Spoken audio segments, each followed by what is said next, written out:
Fala galera, tudo bem com vocês? Professor Rodrigo Sérgio de Atualidades e hoje a gente vai falar o que? Sobre o apagão, exatamente, o apagão que aconteceu no Brasil nos últimos 10 anos. Então, tô te esperando, vem comigo.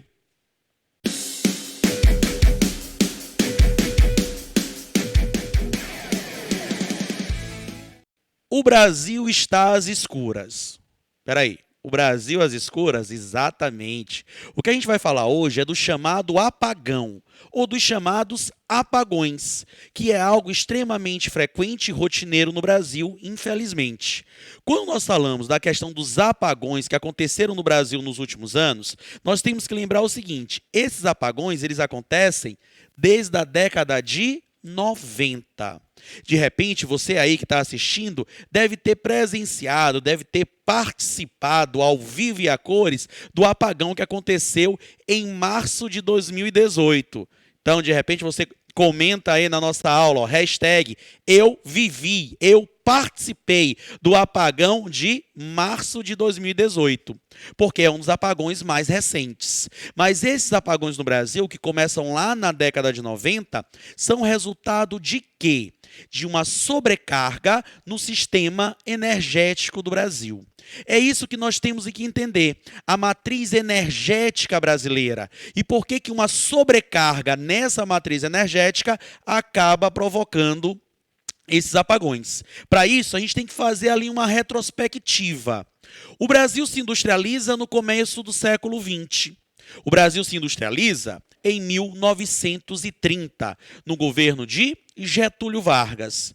Lembra, antes dessa industrialização de 1930, o Brasil tinha tido surtos industriais, mas não uma industrialização propriamente dita. Isso a partir da década de 30 do século 20, com o governo Getúlio Vargas, o Brasil começa a sua industrialização. Inicialmente, bancada, pelo chamado capital privado nacional, é o capital do café. O capital estatal é o capital do governo. E mais tarde, no governo de Juscelino Kubitschek, tem a entrada do capital privado internacional, o chamado capital estrangeiro. Tranquilo? Mas vamos lá. Qual foi a primeira matriz energética do Brasil? A primeira matriz energética do Brasil foi o carvão. Isso, o Brasil utilizou nas suas primeiras fábricas o carvão, retirado do cinturão carbonífero sul-rio-grandense. Um carvão de má qualidade, de baixa capacidade calorífera. Por isso, para gerar energia a partir da queima desse carvão, seria necessário queimar uma grande quantidade. Isso vai gerar sérios impactos ambientais no Brasil na década de 80. Só para você tomar logo nota dessa informação, hoje o Brasil continua tendo termoelétricas, mas não utiliza mais, em grande quantidade, o seu cinturão carbonífero sul-rio-grandense. O Brasil hoje compra esse carvão da China, de uma região chinesa chamada de Manchúria. E é um carvão de excelente qualidade, no estado do antracito. Tudo bem? Então o Brasil começa a se industrializar na década de 30, tendo como matriz energética a usina termoelétrica queimando carvão. O Brasil só começa a modificar a sua matriz energética a partir da década de 70, com a crise do petróleo. Mas calma que isso a gente vai falar depois. Quando você tem essa diversificação da matriz energética brasileira, é que o Brasil começa a diminuir o uso das termoelétricas e começa a aumentar o uso das usinas hidrelétricas. E algumas das primeiras hidrelétricas que você vai ter no Brasil vão surgir justamente na porção centro-sul do país, como, por exemplo, a usina hidrelétrica de Itaipu, o complexo energético no nordeste do país, que é o complexo energético do São Francisco, Três Marias, Paulo Afonso e Sobradinho. Dessa maneira, a partir da década de 70, da década de 80, gradativamente o Brasil vai substituindo a sua matriz termoelétrica por uma matriz hidrelétrica. Todo mundo até aí, ok? Tranquilo? Mas nós temos que lembrar o seguinte. Faz aí um exercício comigo. Para um pouquinho. Conta aí mentalmente quantas tomadas existem na tua casa. Vamos lá. Pensa aí, não precisa sair correndo não precisa pegar nem sair da aula não. Só conta aí quantas tomadas tem na tua casa. Quantas tomadas tem no teu quarto. Ok? Agora, se você tem de repente os avós que moram no interior, ou os avós que moram em casas um pouco mais de construção mais antiga, lembra quantas tomadas tem na casa desses avós? Vou te dar uma dica. Há 100 anos, uma casa com 5 pessoas consumia menos energia do que você consome hoje no seu quarto. Consegue entender? Há 100 anos, uma casa com 5 pessoas consumia menos energia do que você consome hoje no seu quarto. Sabe por quê? Porque a partir da década de 90, a partir da nova ordem mundial, a partir de uma consolidação de uma terceira revolução industrial, os meios técnicos, científicos, informacionais, as inovações dos eletroeletrônicos e dos eletrodomésticos avançaram de maneira assombrosa. E isso acabou trazendo como necessidade um maior consumo de quê? De energia elétrica. Por isso a questão das tomadas. Há 50 anos, há 100 anos, o número de tomadas era menor pelo simples fato que nós tínhamos menos eletroeletrônicos e menos eletrodomésticos. A partir da década de 90 e dos anos 2000, o número de eletroeletrônicos, o número de eletrodomésticos aumentou de maneira assombrosa, exigindo mais tomadas e exigindo uma maior e uma melhor rede de distribuição elétrica. Basta você lembrar aí de repente que no seu quarto, olha, eu quero ficar aqui olhando o celular. Se a tomada não for perto da cama, você coloca uma extensão para poder pegar, né? Bota o celular, bota o computador, bota ali o notebook, bota o iPad para poder você estar conectado. Se for a menina então, não é isso? Tem que ter espaço para a chapinha, tem que ter espaço para o Babyliss. Olha o tanto de energia que é consumida. Então, não esquece, há 100 anos consumíamos menos energia. Hoje, 100 anos depois, com uma terceira revolução industrial, batendo na porta uma quarta revolução industrial e todas as inovações eletroeletrônicas e eletrodomésticas, o consumo de energia ele vai aumentar de maneira significativa. Isso significa precisar de mais tomadas. Isso significa você ter uma maior e uma melhor rede de distribuição elétrica.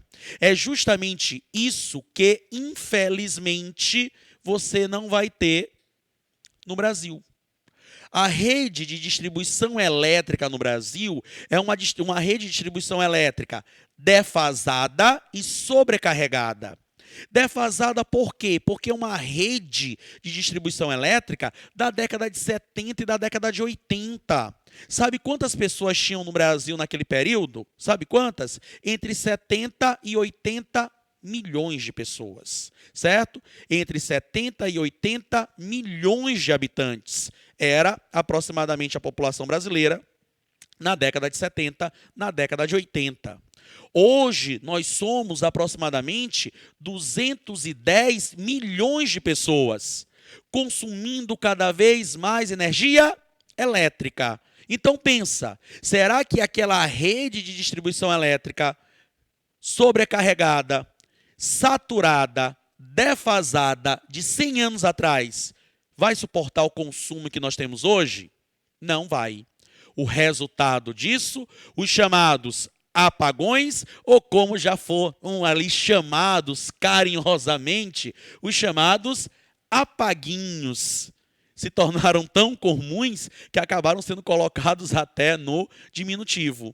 Não esquece, esses apagões ou esses apaguinhos, eles são resultado, sobretudo, de uma rede de distribuição sobrecarregada, defasada e sem manutenção constante.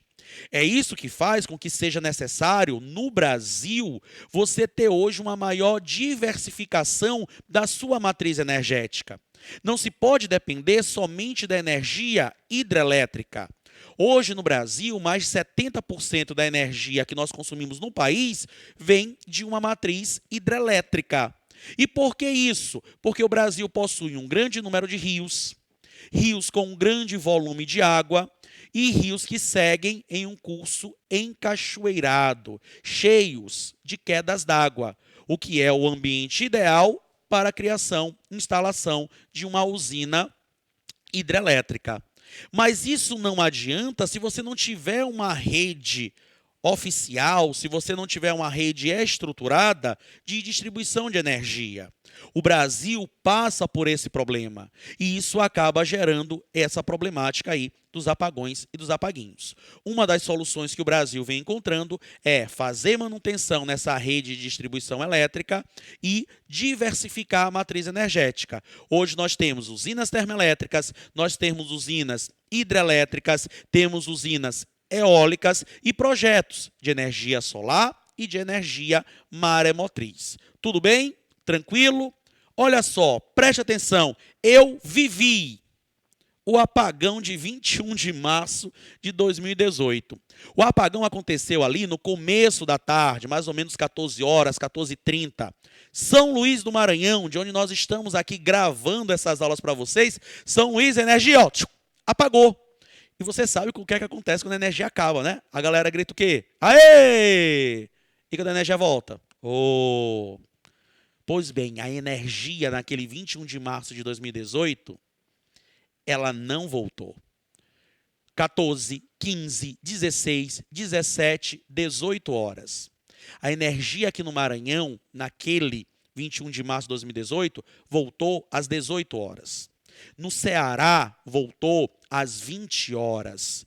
E em outros estados do Nordeste, essa energia só voltou lá na madrugada. Foi um apagão, resultado de uma sobrecarga energética dentro das bacias hidrelétricas, dentro das usinas hidrelétricas do Amazonas e do Pará, que acabou se estendendo até o Maranhão. E isso provocou um verdadeiro caos, porque os sinais de trânsito ficaram sem funcionar. Pensa, os supermercados, os restaurantes, as lojas, o comércio, sem energia elétrica, sem ter como passar uma mercadoria no sistema. Isso virou um verdadeiro caos. E ali, em 2018, mais uma vez, começamos a discutir dentro do Brasil o que é necessário fazer para diminuir a dependência da energia hidrelétrica no país. Isso dentro de um gabarito é fácil. Para poder diminuir a questão dos apagões, sabe o que é necessário? Diversificação da matriz energética. Algo que o Brasil vem fazendo, investindo principalmente em parques eólicos ao longo do Nordeste do Brasil. Tudo bem? Beleza, estamos fechando aqui esse nosso primeiro vídeo falando dos apagões dentro do Brasil. Eu te espero em um próximo momento. Beijo grande, tchau!